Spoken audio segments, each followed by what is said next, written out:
Boa tarde, ministra. Eu queria agradecer em nome do UOL essa entrevista aqui com a gente. Do meu lado está a editora de economia Denise Godoy. E, ministra, eu queria já começar te perguntando sobre hoje a gente teve a sanção da isenção do imposto de renda até R$ 5.000, uma promessa de campanha do presidente Lula. Eu queria ouvir a sua avaliação sobre sobre a importância dessa medida do ponto de vista político e econômico, e também já aproveitar para a senhora explicar um pouco da sua ausência, né? Eu sei que a senhora estava viajando, mas a senhora foi uma ausência sentida aí na cerimônia de sanção. Então, se a senhora puder explicar a sua ausência e fazer uma análise da importância dessa medida sancionada hoje.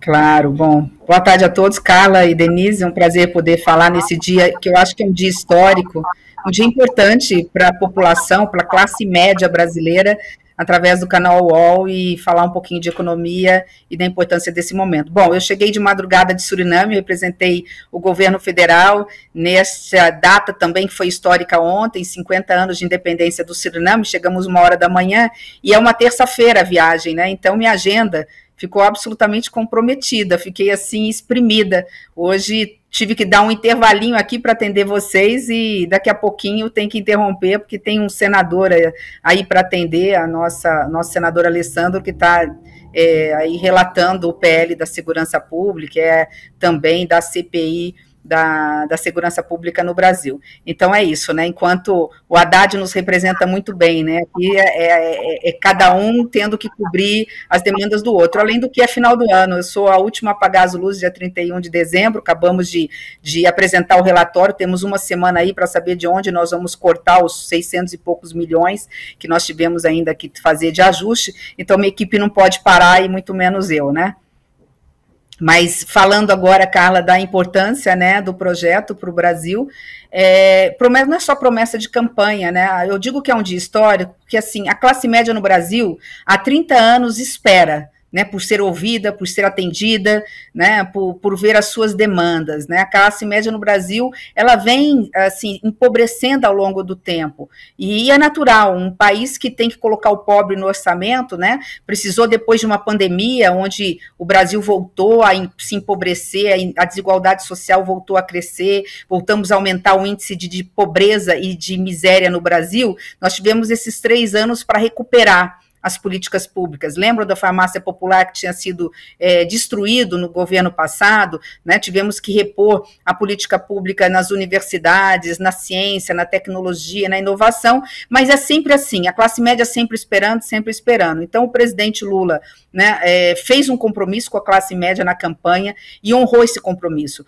Por que levou 3 anos? Levou 3 anos uma democracia porque primeiro precisávamos saber de onde ia sair esse recurso. Não é pouco o que vai sair dos cofres públicos, são bilhões de reais que precisam ser recompostos para ter neutralidade tributária. E a forma muito inteligente da equipe econômica foi, peraí, para atender 15 milhões de brasileiros, nós temos que fazer com que 140 mil, apenas 140 mil pessoas que não pagam imposto sobre a sua renda e que ganham acima, né, de 100 mil reais, possam estar contribuindo. E isso é que se chama justiça tributária. Depois de muita discussão, tirando quem ganha acima desse valor e já contribui, pelo menos 10%, esse não vai ter aumento da carga tributária, chegou-se esse ajuste num debate também que levou vários meses na Câmara e no Senado Federal.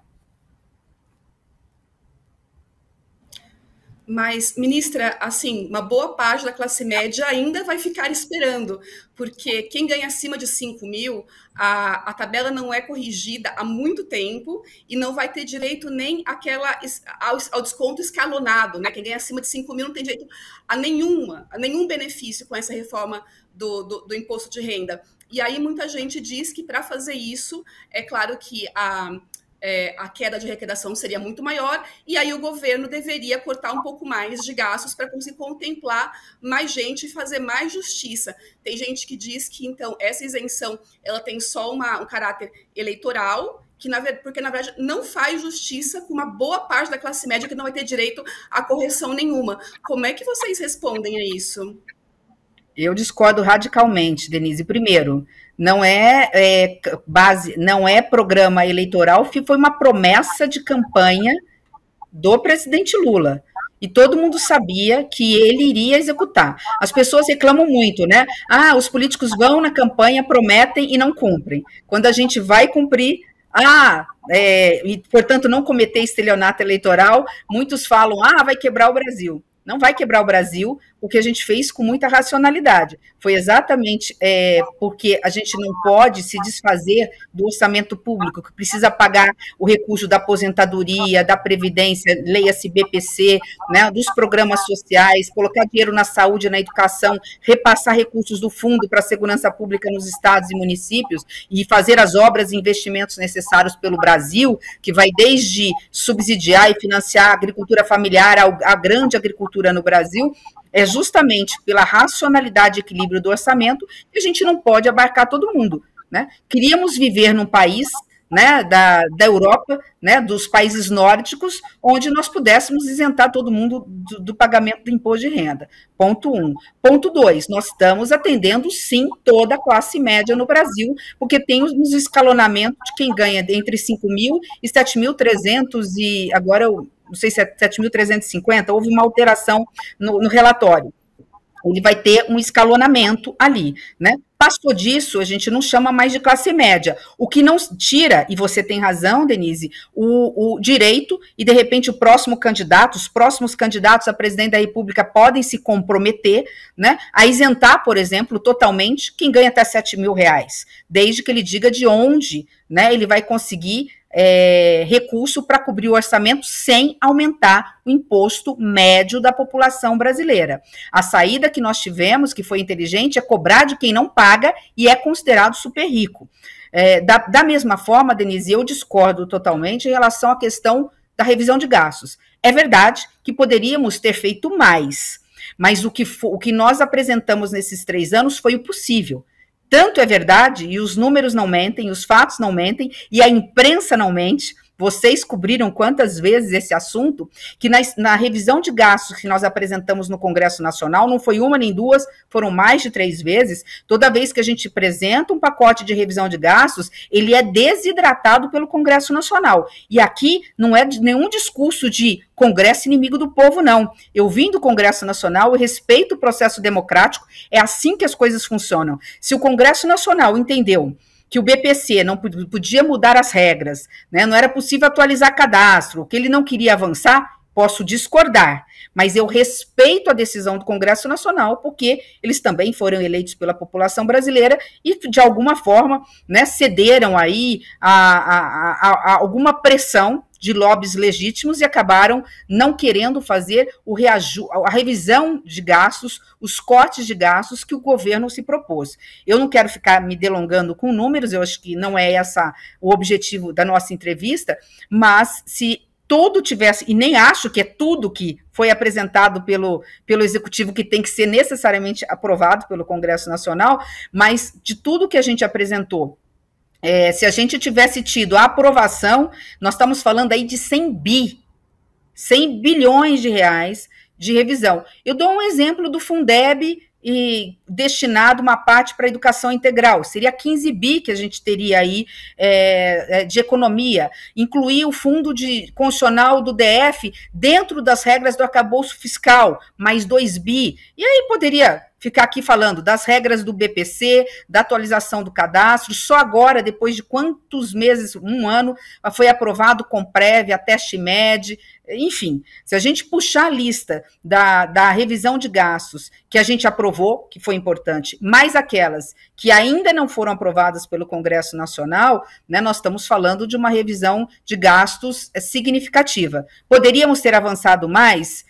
Dificilmente, porque se a gente tivesse avançado mais, nós teríamos um paredão dentro do Congresso Nacional dizendo não. A gente checa antes. E, de novo, não é crítica. É que eles não iam falar o seguinte, nós não vamos passar porque eu represento tal categoria, ou porque eu acho que não é importante, ou porque isso não faz bem para o Brasil. É o direito do Congresso Nacional. Mas colocar na responsabilidade apenas do Executivo a não apresentação ou não aprovação de uma revisão de gastos mais robusto é absolutamente injusto. Eu não preciso falar só do Executivo, eu falo do próprio Poder Judiciário. Está aí, nós temos a PEC dos supersalários, parada no Congresso Nacional. enfim, não quero aqui polemizar, não é esse o objetivo, mas é preciso compartilhar a responsabilidade quando se olha pelo lado da despesa. E, paralelo a isso, não podemos nos esquecer das pautas que vêm do Congresso Nacional, projetos de iniciativa de parlamentares que, sem fazer o estudo do impacto fiscal orçamentário, né, apresentam lá uma conta que muitas vezes é bilionária, em que pese a Constituição hoje ser clara, fruto de uma emenda constitucional que diz que todo aumento, todo projeto de lei que vier ou do Executivo ou do Legislativo, que aumente as despesas orçamentárias, tem que vir junto o estudo do impacto e de onde vai vir a receita para compensar essa despesa nova. Ministra, a senhora colocou muito bem essa dificuldade aí da relação com o Congresso, né? A senhora já deu declarações de que em 2026 o governo vai cumprir a meta fiscal com superávit. A gente está vivendo um momento agora muito peculiar ali na questão política com o Congresso. Hoje a gente teve duas ausências importantes também na sanção, diferente da senhora que estava viajando. Alcolumbre e Mota combinaram de não ir, não quiseram essa foto ao lado do presidente, estão rompidos com o líder do governo. Minha pergunta baseada, a senhora está com essa premissa de que é possível no ano que vem a gente ter a meta com superávit fiscal, mas olhando para o momento atual, o Alcolumbre passou uma pauta que já é considerada bomba também, e para essa crise política, como é que a senhora consegue desenhar o 2026, olhando para as contas públicas do Brasil? Dá mesmo, essa crise política não tem um risco de ter um impacto real nessas contas públicas, já que a senhora mesmo colocou aí que às vezes os parlamentares fazem projetos sem calcular o impacto e a compensação? Como é que a gente está partindo, e a senhora usando também a sua experiência política, né? Como é que a senhora vê essa crise atual agora com os presidentes das casas? Acho que são duas questões importantes que você colocou, Carla. A primeira é que eu trabalho em cima da PILOA, portanto, futura LOA, que nós apresentamos no Congresso Nacional. Ela está claramente com estimativa de receita suficiente para cumprirmos a meta e, portanto, ter o primeiro superávit do arcabouço fiscal já no que vem. Não tivermos já um superávit esse ano, e provavelmente, portanto, o primeiro superávit será o ano que vem, de acordo com a regra fiscal. Qualquer medida que seja aprovada no Congresso Nacional e que, porventura, não venha com a devida compensação, né, o passo seguinte, até para o cumprimento de uma emenda constitucional, porque seria inconstitucional, é o ajuizamento, né, junto ao Poder Judiciário, o que significaria um processo ainda relativamente longo e não entraria nas contas de 2026. Aí é uma discussão jurídica que pode se arrastar e pode vir a comprometer o orçamento de 27, mas dificilmente do ano de 26. Vamos aguardar para ver qual vai ser a decisão e a votação na Câmara, no Senado, pode ir e voltar de acordo com as emendas, se vai ser, se fecha até esse ano, ou se o projeto vira, né, a partir do ano que vem, é uma PEC, eu sei que a qual, inclusive, você está se referindo. Agora, em relação às pautas bombas, né, esses estremecimentos entre os poderes não é de hoje, é de ontem, é de sempre e será de amanhã. Isso faz parte do processo democrático, num país, lamentavelmente, ainda polarizado. Mas eu conheço, eu não posso falar tanto da Câmara, eu posso falar pelo Senado. Fui 8 anos colega de 2/3 dos senadores que ainda estão lá e colega por 8 anos do presidente Davi Alcolumbre. Eu conheço o senador Davi Alcolumbre. Eu sei que ele é um homem absolutamente do diálogo e do bom senso. Ele é um homem do equilíbrio. Eu não sei se é de direita ou de esquerda, acredito até que o Alcolumbre seja uma pessoa de centro, porque ele dialoga muito facilmente com os dois lados e ele tem posturas muito semelhantes a uma pessoa que é de centro, que é do equilíbrio. Ele faz conta antes de apresentar um projeto. É natural que, às vezes, você tenha um episódio político que contamine um determinado momento, mas eu não tenho dúvida que esse estremecimento é temporário e que o presidente Davi é aquele homem que está sempre pronto para conversar, do presidente da República a um movimento sindical, passando ali pelos líderes. E ele sabe que ele preside uma casa que é plural, né, que tem a oposição e a situação, então acredito que essas questões serão normalizadas. Ele não é presidente pela primeira vez, ele sabe a importância do cargo que ele tem, a responsabilidade que ele tem enquanto presidente do Congresso Nacional. Por diversas vezes ele provou que sabe da responsabilidade que tem, quando nos momentos mais importantes foi refratário a pautas bombas ou a pautas antidemocráticas. Ele foi um baluarte, e é um baluarte importante nesse sentido. Então, assim, acredito que passando esse episódio específico, as coisas tendem a se normalizar, e pensando no futuro do Brasil, não só ele, como os líderes, né? Há uma expectativa para 27 também. O Congresso Nacional está pensando nisso, né? Quem será o novo presidente da República? Ninguém sabe, ninguém tem uma bola de cristal. Então, ninguém também vai ficar preparando pautas bombas eleitorais para um próximo presidente da República no ano que é véspera de eleição. Ministra, a sua assessoria está pedindo para encerrar, vou deixar a Denise fazer mais uma pergunta, e aí a gente encerra. Vai lá, Denise. Sobre os dividendos, que são parte, né, da compensação aí para isenção dos R$5.000, e compõe aí a renda de quem ganha mais de R$50.000. O que eu queria saber é o seguinte: essa tributação de dividendos é uma coisa que vem sendo temida por investidores e empresários há muito tempo.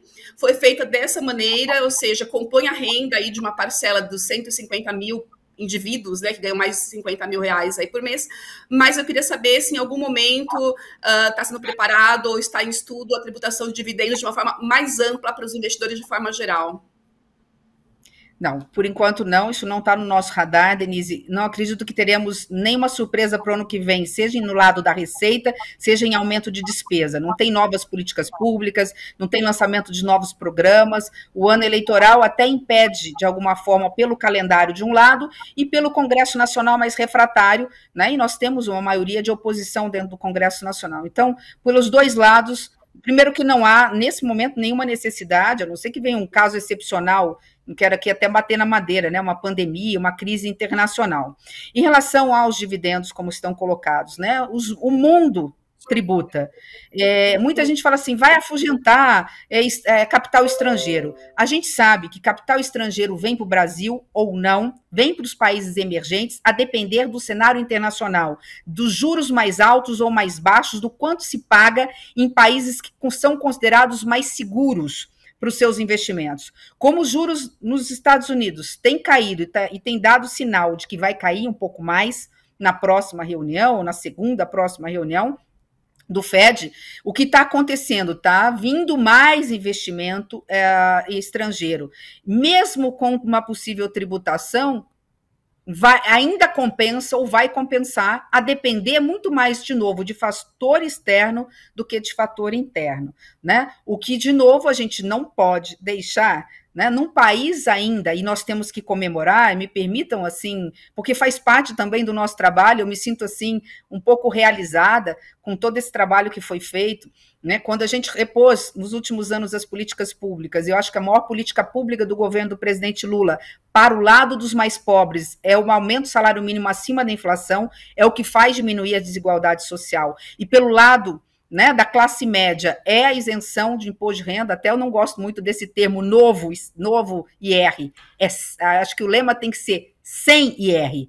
São mais 15 milhões de brasileiros que não vão pagar o imposto, e não é sobre a renda, é sobre o trabalho, porque muitas vezes fala renda, né, é geral, mas às vezes as pessoas não entendem o seguinte: a renda, só quem ganha renda é que vai ter isenção. Não, aquele que trabalha, aquilo é renda, né, a renda do trabalho dele vai estar isento de imposto de renda. Então, acho que essas duas políticas públicas são as políticas públicas, o maior legado do Lula 3. Fico feliz, muito feliz de ter participado, de ter contribuído de alguma forma com a equipe econômica, comandada pelo ministro Haddad, e isso repercute decisivamente no crescimento do país, ponto 1.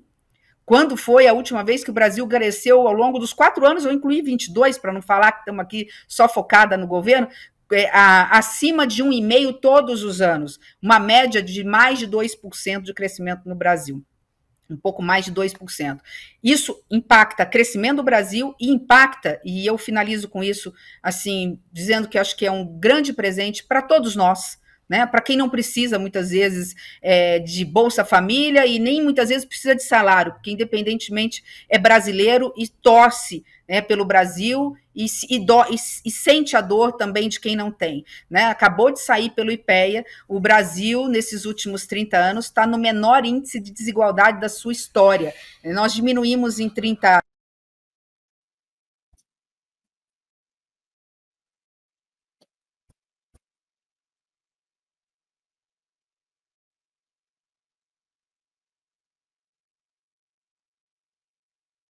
de miseráveis, aqueles que não tinham o que comer ao longo do dia. Então, vou repetir, né? Não é pouca coisa. Isso se deve a todos os governos, mas especialmente, né? O governo do presidente Lula foi a época que teve mais pico por conta dos programas sociais, mas se deve a todos. Então, é importante a gente reconhecer isso, né? Num país polarizado, falar de todos, né? O Brasil reduziu a sua taxa de pobreza em 18%, e nós reduzimos a taxa de miséria. Nós saímos de miseráveis lá de 1995, de 25% de miseráveis, pessoas que não tinham que comer todos os dias, ou que não faziam 3 refeições por dia, para 5%. Ainda é muito, mas o avanço é significativo. Isso significa, de alguma forma, que nós estamos no caminho certo. Ministra, a gente vai encerrar, mas eu não tenho como deixar de fazer uma pergunta última política. A senhora foi uma pessoa importantíssima na eleição do presidente Lula em 2022, foi candidata à presidência. Costuma dizer aí que não está com futuro político, mas eu queria saber como é que a gente vai ver a ministra Simone Tebet em 2026? Já tem uma definição? Eu acredito que já em janeiro nós vamos tomar essa decisão, né, conjunta com o presidente Lula. Fiquei de conversar com ele lá para o meio, final de janeiro. Já houve um pedido dele que eu pudesse me apresentar como candidata ao Senado, né? E vamos aguardar a conversa, depois fazer pesquisas, né? Eu quero ajudar o Brasil, eu não preciso ter mandato para isso, eu jogo em qualquer posição e contribuir com o Brasil agora à frente do Ministério, depois de ter sido prefeita 2 vezes da minha cidade, vice-governadora, deputada, seja estadual, seja senadora da República, né? Para mim, assim, como mulher, poder levar também o nome das mulheres, elevar, né? Mostrar que mulher é tão competente quanto os homens, e isso a campanha de presidência da República fez com que as mulheres pudessem se sentir valorizadas pela minha voz. Assim, é uma sensação de missão cumprida, mas a sensação mesmo de qualquer homem ou mulher pública só de dever cumprido só se encerra ou vai se encerrar quando todas as crianças puderem dormir de barriguinha cheia no Brasil. Tá certo, ministra. Eu queria muito agradecer aqui. Obrigada, Denise, também. E aí, ministra, já vou fazer o convite para depois, ano que vem, a gente ter uma conversa mais longa aqui no estúdio, uma entrevista um pouco mais completa, e a gente fala um pouquinho quando a senhora decidir aí 2026, vai ser um prazer recebê-la aqui. Eu que agradeço, eu peço desculpas pela entrevista rápida, mas eu estou dando a entrevista entre aqui um despacho e outro, e o senador Alessandro Vieira já está aqui também para a gente poder conversar sobre segurança pública. Obrigada. Eu que agradeço, ministra. Obrigada a você.